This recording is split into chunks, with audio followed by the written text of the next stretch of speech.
Welcome everyone to PromoEQP's first town hall conversation. And in this inaugural conversation, we're joined with Dale Denham, who's the president and CEO of PPAI. What a great way to be starting off a town hall with the person who is running PPAI, able to help us support us in so many different ways. I know many people came out to Expo and were able to take part in so many different activities, and being able to bring our knowledge here to the community online. And this will be a recorded session if you're not able to join or you do need to leave.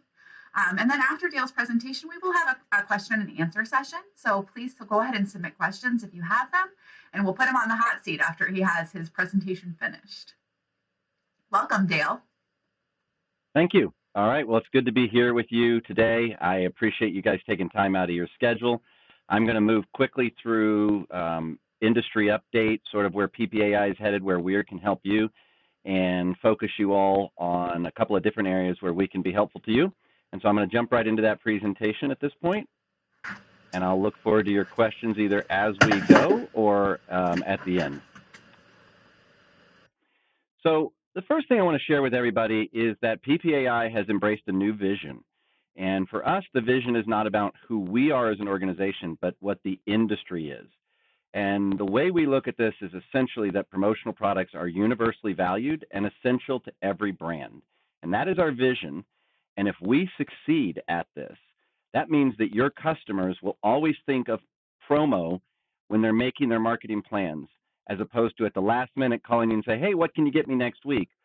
Also, that the recipients, the users of the products, look forward to them and appreciate them. And so some of that is on you as the distributor, as well as on the suppliers bringing in the products, to make sure you're picking the right product that's useful for the particular project being worked on. So everything that PPAI is doing is with this goal in mind. Yes, we run a trade show. Yes, we do all sorts of different things. But our ultimate goal is to make sure that the industry is appreciated in the way that it should be. So with that in mind, we have 5 strategic pillars. And I want to start by talking about the mission of PPAI, which is to be the force and the voice to advance the marketplace to the benefit of our community. Now, the marketplace is a new term for some of you. This is where if you go outside of our members, people are buying and selling promo. People are selling promo that they're getting direct in other ways. They're still impacting how our industry is viewed. That's the marketplace. We want to help the overall marketplace because that impacts you as our community. So we want most of the benefits driven to the community. So if the overall marketplace is a positive, that benefits you, our members. So I'm going to go through our 5 strategic goals, 3 of them really quickly, and 2 of them I'm going to spend a little more time on. The first one is simple because it's something you do in your business every day. We want to drive value to you. And so we want to be daily relevant. Most of you are probably Sage users. As part of your PPAI membership, you get Sage. You may or may not be thinking about PPAI when you're using it, but we're delivering that value. We want to even be more relevant. We want to make sure that when you're reading NewsLink twice a week on Tuesday and Thursday, that you're getting meaningful value from what you're reading. On Saturday, we broke the news that Patagonia is coming back into the market. Knowing that first gives you the chance to go to your customers first. We want to have things that help you in your business. We want to give you that value. We also want to build some communities, like PromoEQP has built a nice community. We'll talk a little bit more about some of those communities that we have already started and some that may impact you that I think might generate some questions. Content is really important to us, both within the industry and externally, and I'll talk about that. And then ultimately, we're best known for our expo. We had a great expo this year, very busy one. I continue to be very thankful for all of those who showed up, both on the exhibitor and attendee side. But wow, what an expo, what an event. That we'll never stop investing in. It is the glue that holds this industry together. It is an important way to kick off the year. And so we will continue to add more and more value into Expo. The one thing we added this year that was really brand new, that was really well received, was our program called The Pitch, where we had 7, I think, suppliers come up and pitch their product. It was a great way to show you 7 new products or 7 newish products or ingenious products and how the supplier would sell them so you could learn not only about the product, but how you could position that with your clients. So we'll continue to deliver value. If you're not reading NewsLink on Tuesday and Thursday, go to our site and sign up for it. It's become very, very valuable, including the breaking news that we issued this past Saturday. The next goal is really for us, and again, much like you, we need to be economically viable. You make sure you've got money in the bank for payroll and all those things. Well, we want to make sure that if there's another COVID that puts Expo out of business for another year, that we're in a good place to sustain through that and continue to help support and guide the industry. So we have to diversify our revenue. We also have to make sure you as members are getting the right return on your investment with us. And we have to invest in our products rather than just say, well, this is what we do. We have to make things better and we have to be efficient. So I won't spend a lot of time on this. This is more of an internal, it's called a housekeeping, but it's important that we spend your money, because all our money is your money, in a way that invests for the future and minimizes waste. Now, we're getting onto the three most important parts of our pillar that are new. And the first is corporate social responsibility. We are focused in particular on sustainability, the industry waste. One of the challenges we face in this industry is the fact that some people look at the negative side of our industry, which there is some of our industry that is wasteful. There is some of that in any industry. And in fact, we're better than many industries. But if you look at the positive side of our industry, we don't get enough credit for all the good things that we do, including how many of our suppliers and distributors are already focused on reducing industry waste. The fact that we sell reusable drinkware, right, eliminates paper waste. It eliminates plastic waste. These are important things, but we also need to reduce our own industry waste. So we're going to be pushing more and more suppliers to focus on minimizing their use of plastics and encouraging and supporting those who are moving to more environmentally friendly materials whenever possible. But we also want to make sure each of you are successful, because some of your customers, and let's be clear, not all, in fact, I would argue most of your customers probably aren't too focused on corporate social responsibility. They're focused on meeting their marketing needs. Those who are focused on it care. What we want to do with you is make sure that you're prepared for those customers who start to pay attention to it. And if you're not at least in the conversation, they may go somewhere else. And so we want to make sure we help you set up for success when the time is right for you and your customer. We're going to continue our advocacy. Prior to COVID, we went every year into DC and advocated on Capitol Hill for the industry. We focused on how many jobs are created, the importance of the independent contractor, and made sure that they always thought about us in legislation. That will continue and restarts this year in person in June. And we are working with regional associations to do that as well. Really great opportunity if you've never come to a LEAD event to get the chance to understand what we do. And if you're interested in more on that, at the end of this, you can ask that question. I'll tell you a little bit more. And then ultimately, we want to work on the diversity in the industry. I think back to early 90s when this was a highly male-dominated industry. Today, we are probably 60+% female in the industry. I'm not sure that the leadership is completely 60% yet, but it's growing. But it's no longer just male-female. We're working on the rest of the diversity. And I saw more diversity at Expo than I've ever seen, but we still have a long way to go. Now, I work in Texas, and we have a tremendous amount of diversity here. About 30% of our staff is non-white. And I think, forget the number, but it's over 50% are female. My leadership team is literally 50% male, 50% female, and only 10% diverse other than that.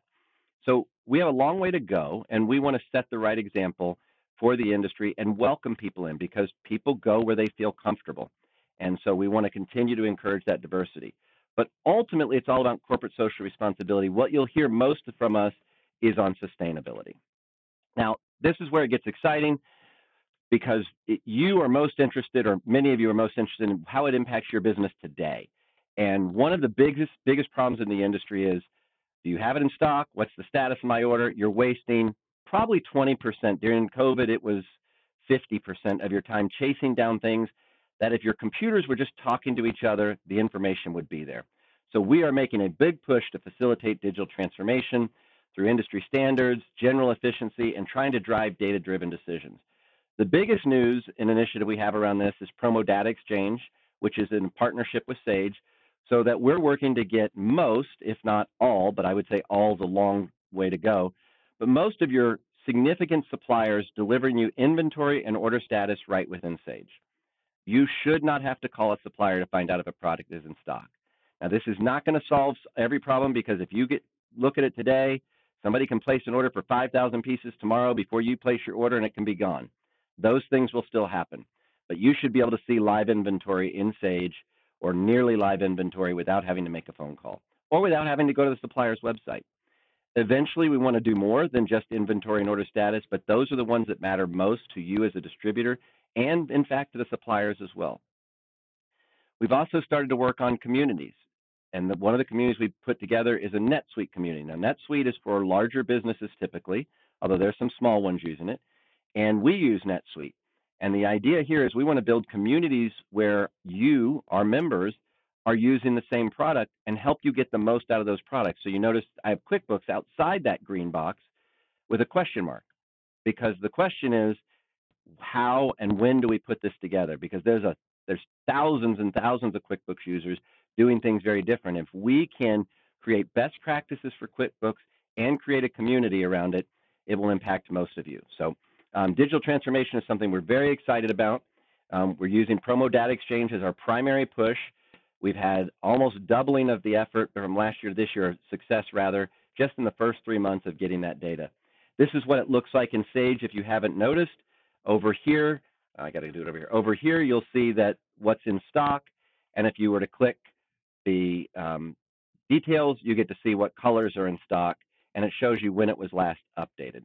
So this is how inventory, and I'm not going to show you order status, but it should be available directly in Sage for you from most, if not all, of your premium and primary suppliers, and that's where we're focused, and we encourage you and all of PromoEQP, the leadership as well, to really push this with your suppliers, because it will make them and you more efficient. There's no extra cost to you. There's no extra cost to the supplier. There is work for the supplier to do, but Sage provides support to make that very easy. You may have heard about promo standards. This is similar to that, except the supplier makes one connection and the data is available to you without having to do any more work. So it's very efficient and quickly gets the data out to 45,000 users. The last thing I want to say on digital transformation is we have over 100 business service members in PPAI, technology being the most popular category, and you can see that I have 5 different categories.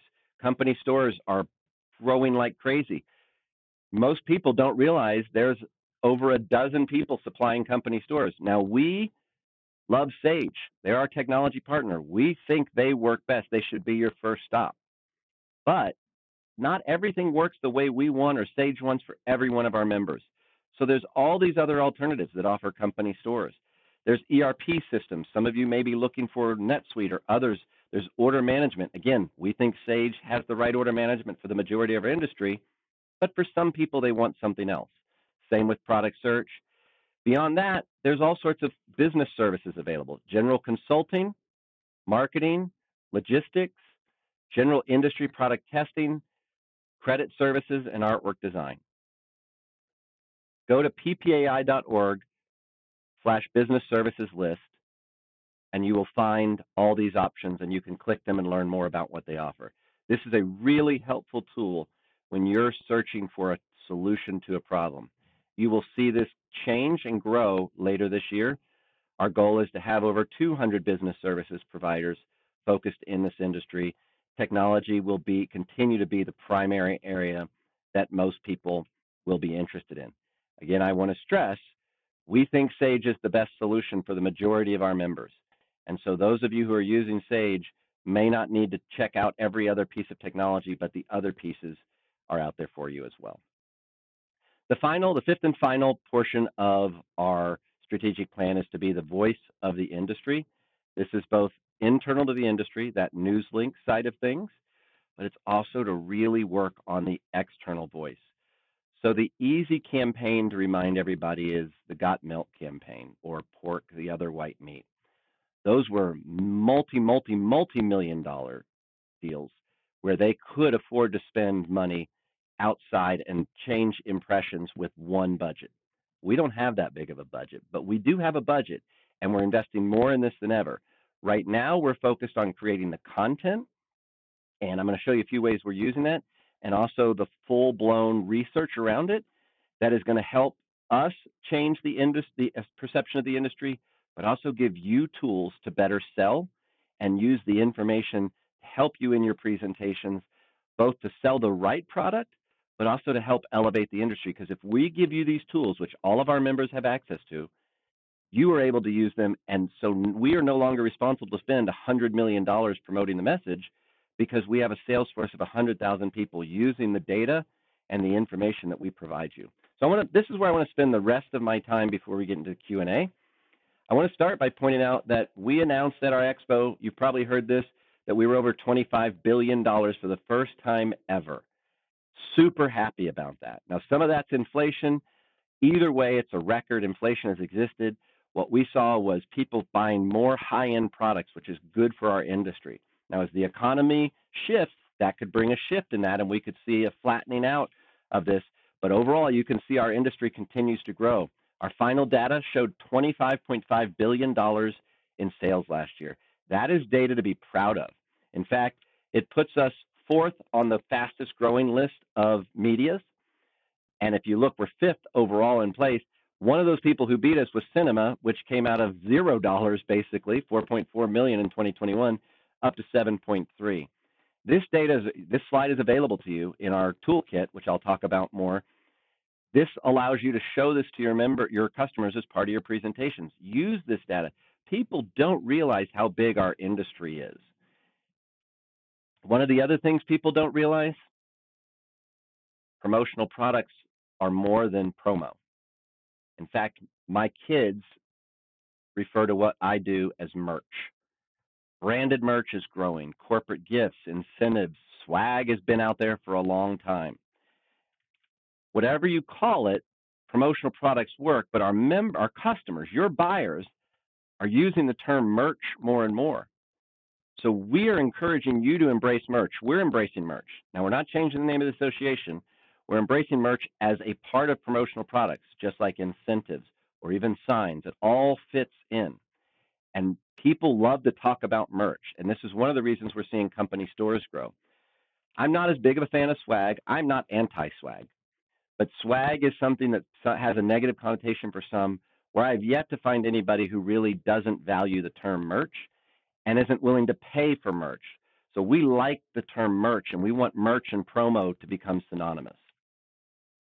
So now I'm going to give you a bunch of data over a bunch of slides. We're going to move quick. All of this data is available in the Promotional Products Work Toolkit.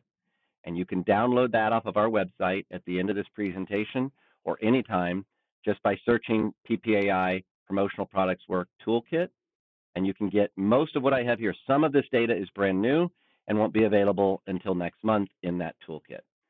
So we've done some research recently on what happens in a down economy. And you can see the data, 66% of the people agree they like receiving promo. That 25% that's neutral, I think, is a very honest group. They say, well, it depends on the promo. That 9% may be people who are minimalist or just really have never had a good promo or didn't understand the question. But I very rarely find people that don't like promo.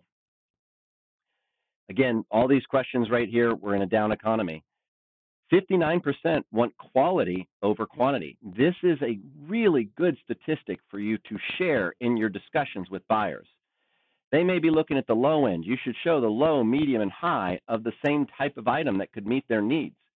Show them this and say 23% are neutrals, but 59% would rather have one good thing than 3 or 4 less good things. Now, the 18% that disagree, I'm not sure what they're thinking. I don't know what that means, but at least we know that 59% focus on quality. 83% of buyers experience a strengthened loyalty to a brand they currently shop with that gives them a promotional product. So if Amazon gives me a promotional product, 83% of us would experience strengthened loyalty. These kind of statistics are really helpful in your presentations and what we're pushing out to the world. Oops, I hit too fast. Another one is people would rather see a promo product than exposed to an advertisement. I don't know who the 18% are that would rather see an advertisement than get a promo product, but they're there. And it could be, again, those minimalists that really don't want product. 59% again, want that product. So a great statistic. Now, the key here, if I'm talking to a buyer, I talk about you can have 100% of this if you target it right, if you get the right product for the audience. So when you talk with your buyer about that 59%, say, it may be that 40% of your customers don't want this, or at least 18%. Let's make sure they know if they don't want it, there's an option to give it back. Or let's make sure we get the right product so that they want it. A really great trend that happened, one of the many great things that happened despite the really horrible part of the COVID pandemic, was how much promotional products became important to be included as part of the team. 52% agree that they feel more included when they receive promotional products. Again, whenever I see that neutral, I take that as an agreement when it's done right. And then again, we're seeing pretty consistent data that there's a group of people that just don't want promotional products or any product out there.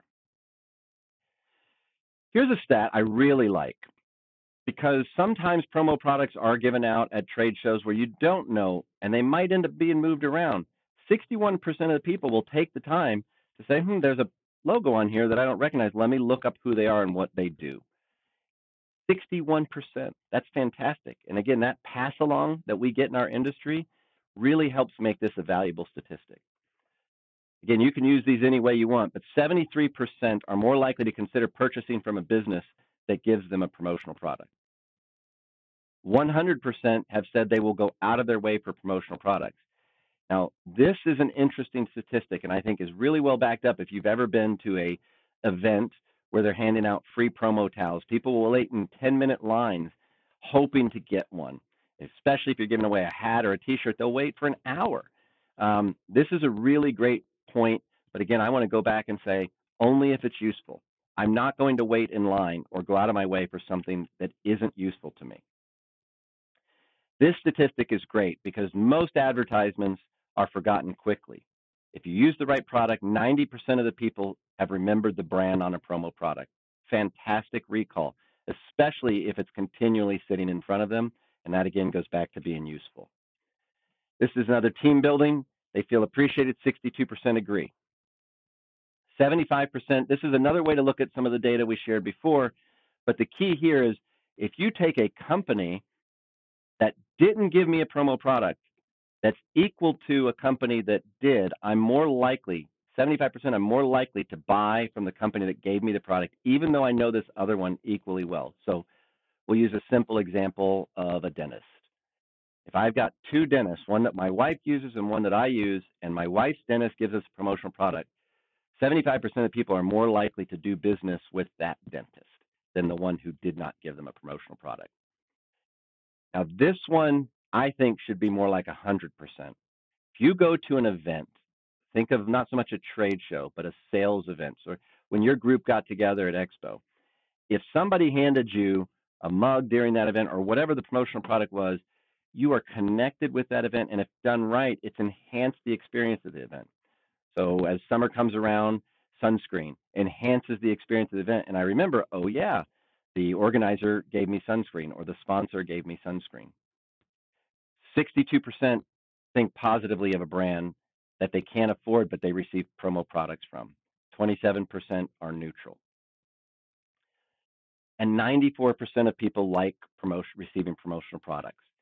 Now, all of this data is data we're collecting to help you promote the industry and your own business for you to use how you see fit. You can pick these statistics that you like. We have the data to back up the research that we've done.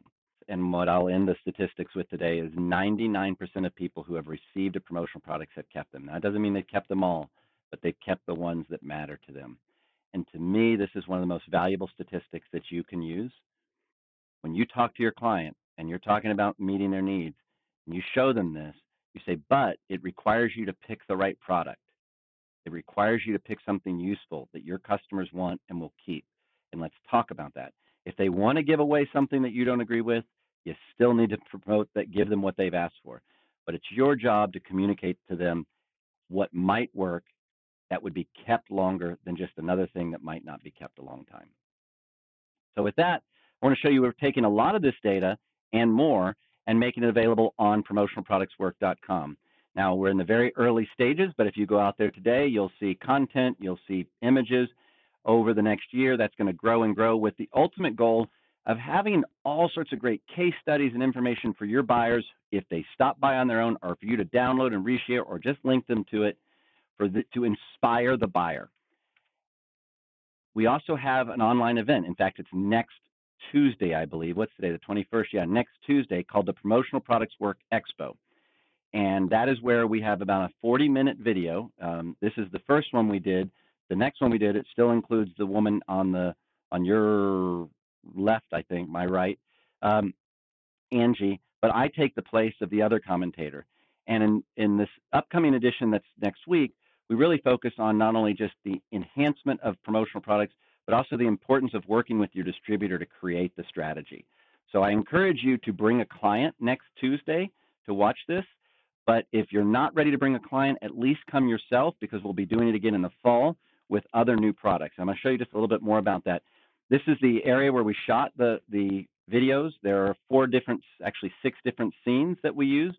One was by a pool, and we talked about these different products, and we talked about how you might use them, and just explain to them with a little fun mixed in about using promo in different ways, and try to inspire them. We didn't say, here's why you should buy this towel or this or that. So we're going at a very non-sales approach. So when you bring your clients here, our goal is to inspire them, not necessarily to buy this hat or those sunglasses or this particular mug, to get them to think about using promo in different ways and to get them to ask you questions and engage with you. This is another one of the many shots we have where we talked about how there's lots of different options, and working with the distributor, I'm in one of the chairs when we do this, is the important part of this, because while these products may work in one scenario, they may work better in another scenario.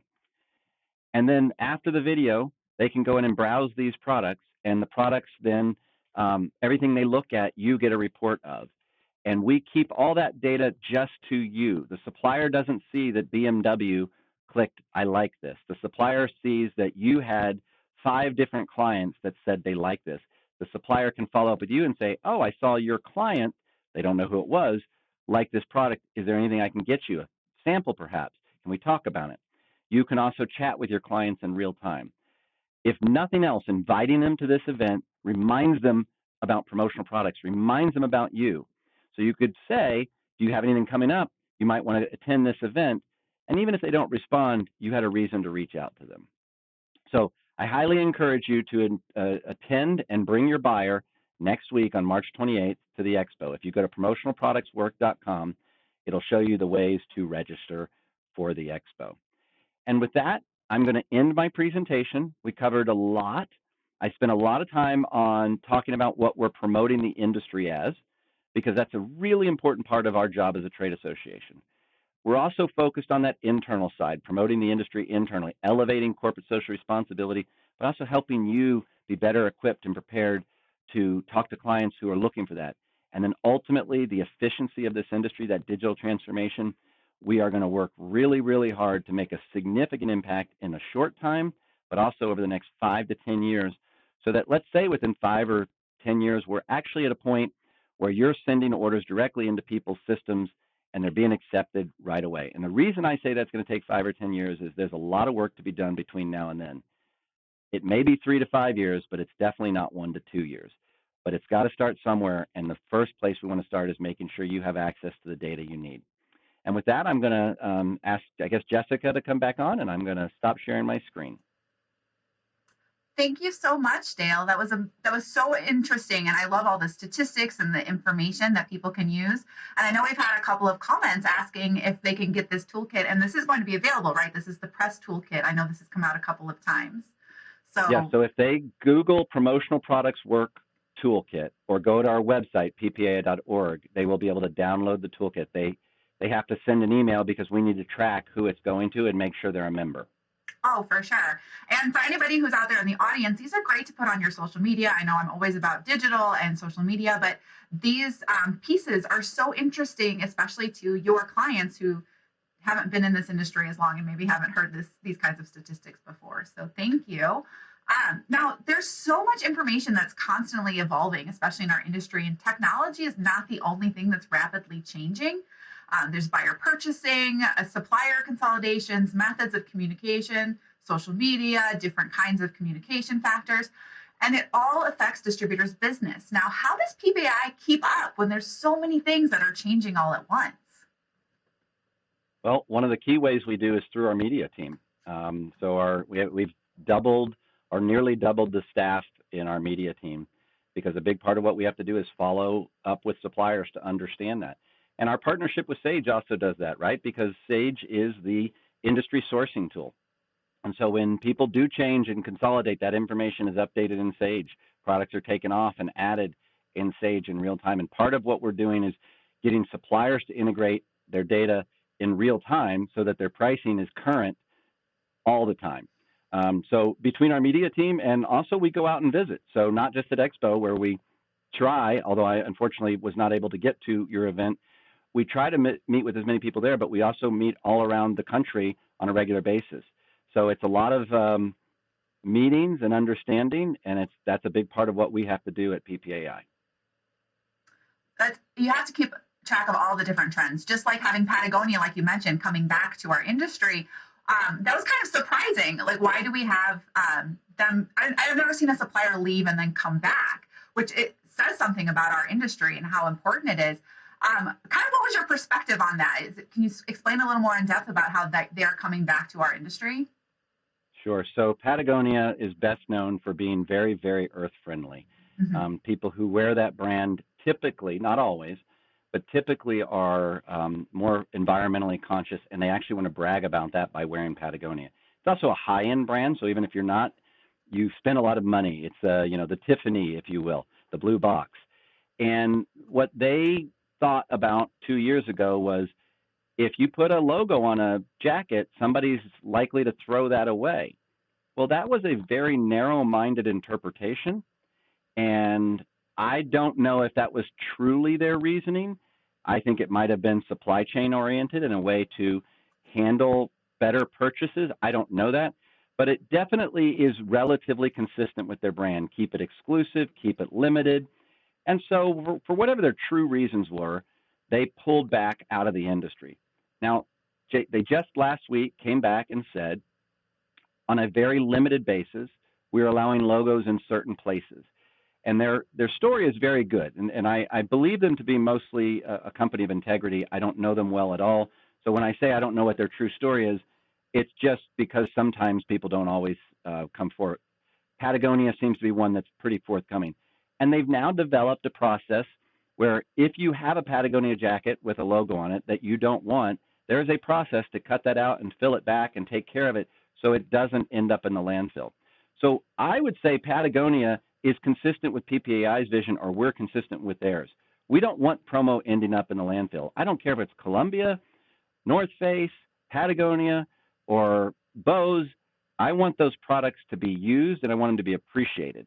And so a big thing that distributors have to think about is how big is the logo on the item? Where is the logo on the item? Because if I leave one company and go to another, I may not be as willing to brag about a giant logo on my shirt as I would be if it's a really nice shirt and the logo was more subtle. And so I think we as an industry can learn from this experience, but I applaud Patagonia for coming back and working a way to make it possible for them to be consistent with their brand goals, but also make sure the products are available to this important channel. And really, if you love the product, you can always cover it with a patch or something like that. And that gives you another opportunity of something to sell. I know I've personally done that before. We do have some questions that came from our audience. A few were submitted early, and I will try to get to all of them. So we have the first one is coming from Universal Printing Services, Bruce. What is the most important factor in deciding to become a work from home independent distributor that many or most fail to take into account when making their decision? Well, that's a really tough question because there's so many different things. I think it depends on where you are in life. So if you're currently working in the corporate world, one of the biggest decisions is, do you have a significant other with an insurance plan and a steady income? Because those first few years are really, really tough. So it depends on where you are in the journey. Um, I think people underestimate the difficulty of staying focused on engaging and selling while also running the operations of the business. And I would say making sure your eyes are wide open to that when you start with great tools like Sage and the order management that's built into it.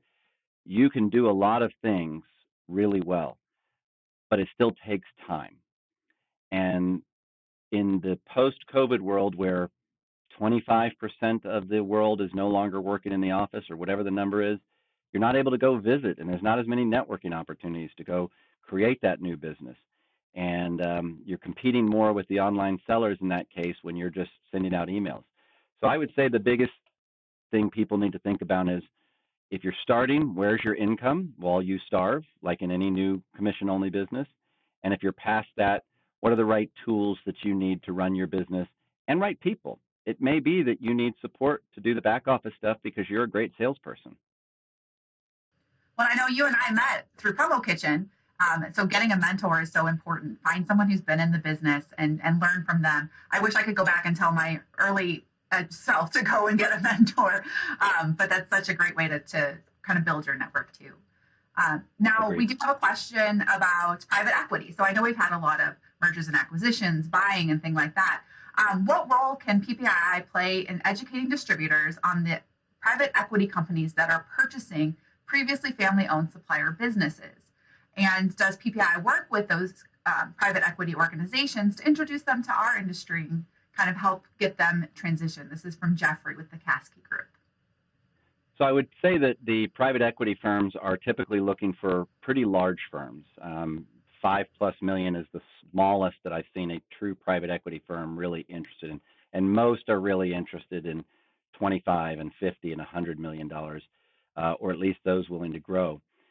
So depending on what size organization you are, you may be better off looking at the firms in the industry who recognize the value and understand the value as opposed to the very dangerous world of private equity. Um, so you can look at all the big players in the industry, and many of them will acquire you. One of the firms on our website where I have the business list does focus on mergers and acquisitions. So if you look under there, there is a group that can help you in that area. Awesome. Now we have a couple of different questions that kind of revolve around credit cards, and using credit cards with suppliers. So I'm trying not to repeat the same question, but obviously this is a hot topic for our group. So, for example, we have, what is PPI doing to encourage or push suppliers to set up payment gateways to avoid the incessant time wasting and dangerous requests of CC info by fax or email? I know the idea of sending a fax with a credit card, I mean, a fax in general scares me a little bit, but an email with a credit card would just not be the secure way to go. Interestingly, a fax would be safer than an email. Fax is not safe, but it's safer. So we are pushing them. This is part of our digital transformation and industry efficiency. So I didn't get into the conversation here, but it's more in setting the expectations. So we are working on a list of things that suppliers should do. These are the basic core criteria, and that is one of them. No supplier, none, should be asking you to send a credit card via email, and you should never send a credit card via email. Um, I understand why some suppliers don't have a payment gateway, but again, that's part of their digital transformation. And at this point, they are spending far more money taking those cards and making it difficult to take those credit cards than if they invested in a solution to make that happen. So our Sage has a partnership with Stripe, but it requires integration with their back end systems. So this goes to what we're doing with those community groups as well as the best practices. So I would say right now it's a handful of suppliers that are big that aren't providing it, but we know there's a lot of smaller suppliers that aren't providing it, and we're just going to keep pushing them, and eventually enough will do it that you'll have choices where you don't have to work with those that aren't providing you the minimum tools that they should be. And that probably also ties into things like credit card charges, where we have that fee that is being charged, but is it the suppliers, is it the distributors, is it the client's responsibility? Who's paying for it? Well, your attendees are not going to like my answer to this. If you use a credit card, you should be getting charged.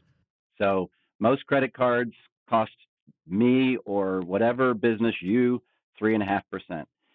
You're making a 40-point margin or a 33-point margin or whatever you're making when you're selling that item. You know that you're going to make a 3.5% cost if they give you a credit card, so it goes down to a 30% margin.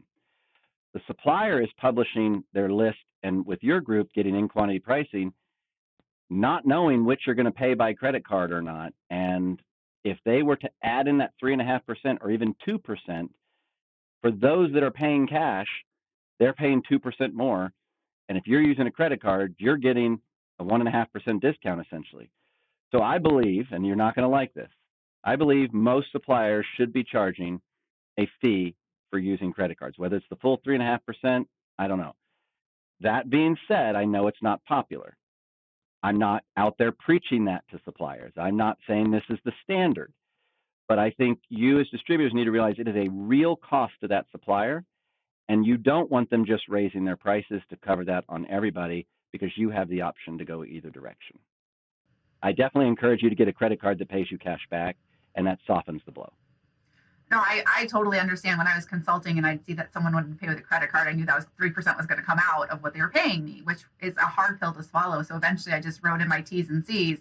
If you pay with a credit card, I will charge you an extra 3% just to offset that. So totally understand this situation that we're kind of in. Another question that came over, same lines, is about prepaying and working with suppliers to not have a charge, have to prepay before something ships. And is this something that PPAI is working on at all? It's not, but it's partially because there's too many different scenarios. We do have a credit service available where suppliers can pull your credit at no charge as a member, a very basic credit report, and if they want to pay, they can get a fuller report. And so if you have good credit, that should help. But when you're establishing that credit, that's definitely a business decision that each supplier has to make. And so what I would encourage you to do is make sure you have good credit. And if you've got 3 great suppliers that you've been paying regularly, use them as references when you're setting up an account. Now, I think we've talked enough about billing. I know accounting always kind of breaks my heart. So let's jump back to PDX. I know you are doing so many things to try to build this program. When will it be fully implemented, and how many suppliers are currently on board? So I think the number is 66 suppliers currently on board. I would say it's fully implemented for order status and inventory, but it's just a matter of suppliers prioritizing implementing it in their business. And again, I can tell you it's relatively easy for suppliers who already have an integration with their website. It doesn't take that much more time. But I know just looking at the list of IT projects we have at PPAI, to add one more thing to that list, I have to decide, is it number 1, number 2, number 200? And so I would say by Expo next year, or I would say even by the fourth quarter, I hope that we're at 100 suppliers in the fourth quarter. Now, that just depends on the supplier's workload. We only really started pushing PDX this first quarter of 2023. And we've had very good reception to it, which is why I'm not confident that we'll have 100, but I'm confident we could have 100. It's only a matter of how much time they have to focus on this. And the suppliers who look at the number of phone calls they can eliminate with 45,000 Sage users having access to that data, they're getting pretty excited about doing it. So I'm very confident we'll be another 20 or so, but I'm hoping to have over 100 by the fourth quarter. I think it's a very reasonable goal. And I know when I was a distributor, if I had to call to ask for inventory, I was more likely to go with someone who I didn't have to call. So I know that's typical of my generation, but I think many people are like that too, because you're working at off hours. I know we've had people come in the Facebook group and ask questions at all times, and suppliers might not be available. So having that information just at their fingertips is so important. Now, we did have a question, like trying to look into the crystal ball. I know which is what we are all trying to do. But in 20 years, how does our industry behave? So think 2043, which just sounds bonkers to me. But is it more digital? Is it still this human interaction? I know it's Hotel California, so once you're in it, you never leave. So I'm hoping to still be here. But what does it look like in the future, do you think? 20 years is a long time to look out. You're the first group that's ever asked me to look that far out. I've heard 5 and 10, but 20. So I guess I'm excited that we challenged you. if you can find me in 20 years, you can hold me accountable to this. I think that you will see a lot of what you see today done much more efficiently. So I think that there are websites today through Sage, others that facilitate ordering, but customers still want to work with somebody to consult with them.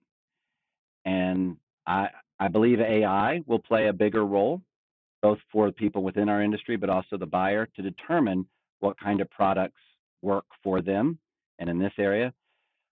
And I never say never, but I believe the AI, because AI is controlled by what data you feed it, I believe the AI will be imperfect, just like we as humans are.